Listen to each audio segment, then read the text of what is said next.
We have successfully built our second tower. We had to delay our task as our general had to go on a special mission with a bunch of the guys. I don't know what happened, but they returned the same day. So I guess it's not a big deal. He was pretty busy this week, so I will try to talk to him a bit later and get more details about their mission. When they returned, we began with the preparations for building those towers. As a special supervisor, I was able to control a group of 15 guys. After a short meeting with the other supervisors, we gave out the orders to move out. The trip to the destination was pretty interesting. After passing by our first tower, we have seen some rather strange vegetation, and I swear to gods, I've seen some of the trees moving, even though there was no wind. A simple road paved a few days ago was pretty soft, so the trip wasn't tiring. After a few hours of walking, we've come to the end of the road. Beastmaster called for a short meeting, and after explaining us some things, he went into the vegetation with some guys. The weather was perfect. Cloudy, slightly chilly, but with no signs of rain. After organizing a few shifts, we have given the order to start with our task. There were exactly 75 builders, divided into 5 groups of 15 people. 10 guys would work, while 5 of them were right behind us, hidden, armed, and ready to react to any kind of danger. We have also had a bigger response team, 50 guys in total, waiting a few minutes behind us. Even so, I felt a strange fear of not being perfectly safe. I guess that's good, as it made me more focused and determined to finish with our task as soon as possible.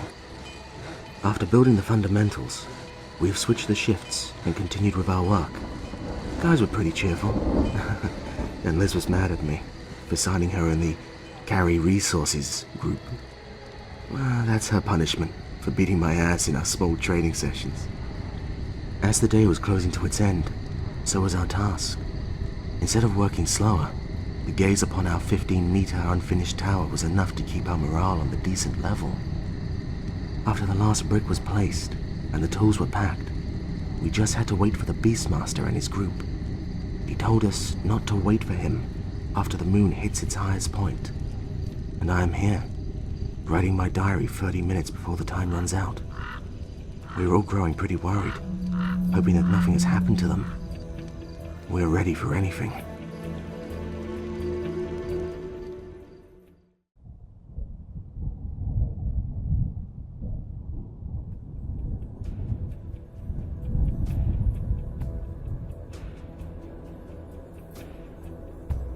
Once the full moon crowned the night skies, I felt a strange presence in the dark mist.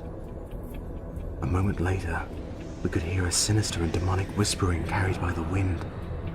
Our torches were almost useless, as if the darkness was devouring everything around us. We could barely see each other, even though we were sitting close enough to shake our hands. The sudden dusk seemed too unnatural. I've never seen something like that in my whole life. I knew that something wasn't right. We all did. And the growing fear was there to confirm my doubts. We have to get mobile, right now! I gave out an order to form a line of people, as that was the best way to walk in this complete darkness. And that dreadful feeling growing inside me as we were walking back to our base, not knowing if something will get us. You could hear people breathing around you, and you could feel your mates holding you from the behind. But you could see nothing. Can you imagine that feeling? That was certainly my worst experience so far, and probably the longest and the darkest night in my life. A few hours later, once we got back to the base, I went to report the missing of our general to my captains. Somehow, they were already aware of the problem, and made me pretty confused. They were all slightly worried and silent, grouped around an unfamiliar figure. I heard a strange and new voice, cold but determined. Though I could not see its owner, I went closer to the campfire to see what was going on. Before I could say anything, she stood up and looked straight at me, with her sharp eyes. I was stunned by her simple gaze, and went completely speechless. Her presence was astonishing, a tall and graceful but strong body, barely protected by any armor. She had a white and pale long hair, and was holding a long and beautiful bow in her right hand. She was slightly taller than all of us, and probably a lot more powerful. She could have had a chance to show off her skills. After an eternity of the awkward silence, she turned her head to my captain and asked, "Is this the guy who was in charge of building the last tower?" I felt ashamed for a second, as my attitude was indeed pretty pathetic. I somehow got enough courage to tell her a simple, "Yes, I am."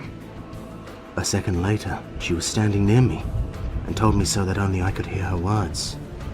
"I want to know everything, right now. Follow me." Once we found a lone and silent place, she introduced herself. She could see in my eyes that I had recognized her name immediately. She is among the best rangers that we have, and was probably invited here to search for the missing general. This was talking a lot about her great marksman skills. If it's true what people say, she can shoot the wings off a fly from a mile. I did not dare to ask for the confirmation, nor was I able to tell anything else.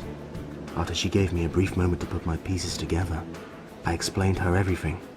I told her about our construction mission, about the final general's order, and, of course, mentioned the strange whispering that could be heard. At the mention of this last thing, her eyes grew wary, and the air around us got colder. She asked me if I could repeat the words, but I could not. The demonic language was completely unknown to me. "If it's true what you say, I am afraid that our friends are lying dead somewhere, not so far from your last position." She told me these words and went back to the campfire to give out the final orders to my captains. A moment later, she was no more. We were all standing there, looking confused, as if someone erased our minds. I did not know what to do, or where to go. I am really hoping that she is going to find my friends, even if they are dead. What if the same creature attacked my brother and sister? Are they alive? If yes, for how long? My friends are all looking at me, hoping to see at least a small piece of hope, cornered somewhere in my heart. I could not tell them anything, as I was trying to find my own courage to sleep through this night. But let's face it, there is always hope, and even the darkest night can't last forever, right?